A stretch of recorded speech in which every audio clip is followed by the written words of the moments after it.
I'm at a point where I need to either watch like the just complete dumbest anime or like really, really good anime. Like I can't do anything that falls kind of in the middle. Like I need to go one way or the other. So it's kind of nice to have a balance of just both of those at the same time. And I kind of like having that. So you have like your completely serious, really emotional, like plastic memories. It's like, oh, this is like really heart-wrenching.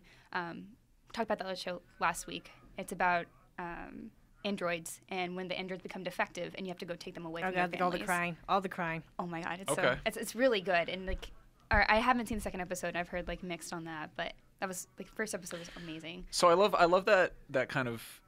Is it like romantic android stuff, or is it just kind of like? It's not really. You can kind of see that there might be some romance with some of the characters, but the big premise is how to cope with taking, android family member away from people when they start becoming defective.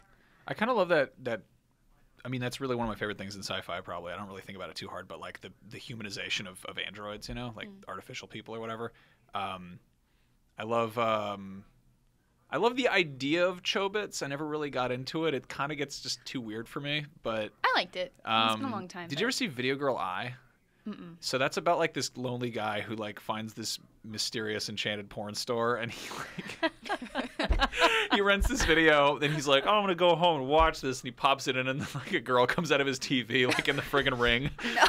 And he's all like, "Oh," and I think she gets like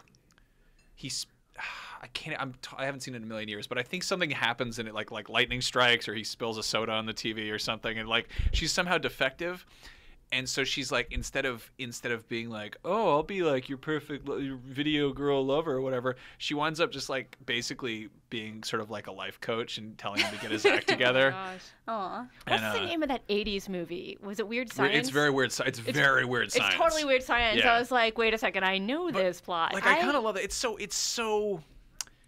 problematic, like there's so much wrong with that, but I kind of love the idea of basically trying to actually put some humanity in a situation like that. Yeah, it's always interesting when they tackle those themes. I just love android stories too. Yeah. Like, Absolute Boyfriend is a hilarious manga. Oh, I loved Absolute Boyfriend. Yeah, Absolute Boyfriend is awesome, where basically this girl inadvertently buys this very expensive, the perfect boyfriend, but he's basically like a doll slash android, and it's all about like he's supposed to be perfect, and she's.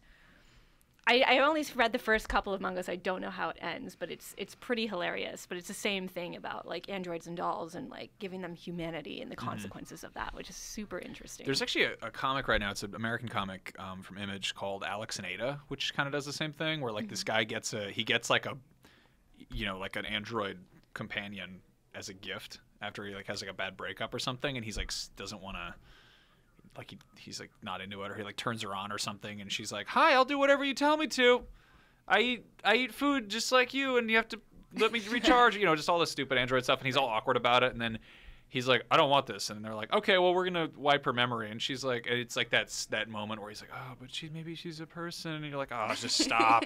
It's okay. It's there's some stuff wrong with it. I feel like we're so close to having that really happen, though. I mean, it's a little eerie how much Siri and like all these different like navigators on your car and stuff know stuff. Like it's getting a little creepy, where it's. Well, that's not even the creepy part. This is my like realm, right? The whole tech stuff where it's like the simple AI, like that kind of stuff, like just being able to like talk to your talk to your phone or like just have your car automatically drive. Like that's pretty simple stuff. Like the scary stuff is like watching like.